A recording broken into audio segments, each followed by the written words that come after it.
నేను కూర్చొని మాట్లాడతాలేండి. నెక్స్ట్ ఏముందండి, అదే మా డాడీ లీగల్ గా వెళ్తున్నారు కదండి, రిటర్న్ చేయటం అసలు కేసు కూడా పెట్టకపోదురండి. ఈ అమ్మాయి ఫేక్ గా పెట్టి థ్రెటన్ చేసి డబ్బులు అడిగిందండి.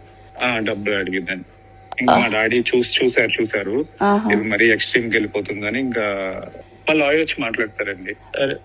రేపు కానీ ఎల్లుండి కానీ వచ్చి మాట్లాడతారండి. ఫస్ట్ కేసు ఇప్పుడు స్టేషన్ రమ్మన్నారండి. స్టేషన్ రమ్మంటే వాళ్ళతో ఇచ్చిన తర్వాత మా డాడీ వాళ్ళు కూడా వెళ్తారు. లేదంటే కనుక ఇంకా ఏదైతే తీసుకోవాలి కదండి. యాక్చువల్ ఇంకా 7 years నుంచి 2-3 times వచ్చాను.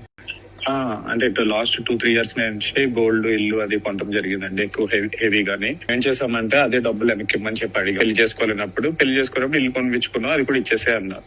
ఇస్తానని చెప్తే అలా గెంటుతా వచ్చి నేను ఇవ్వను, ఏం పిక్కోండి అని మాట్లాడటం మొదలు పెట్టింది.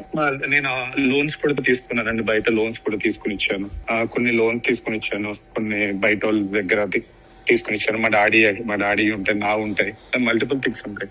ఇవాళ పరిచయం ఏదో తెలియదండి. ఇప్పుడు జరిగింది మేము చెప్పామండి, అన్ని సబ్మిట్ చేశారు. ఇట్స్ నాట్ నిన్న మొన్న రిజిస్టర్ అయింది కాదండి. ఆల్రెడీ 2-3 months నుంచి ఇన్వెస్టిగేషన్ చేసిన తర్వాత వాళ్ళు ఎఫ్ఐఆర్ ఫైల్ చేశారండి. జస్ట్ లైక్ దట్ ఫైల్ చేయరు కదండి.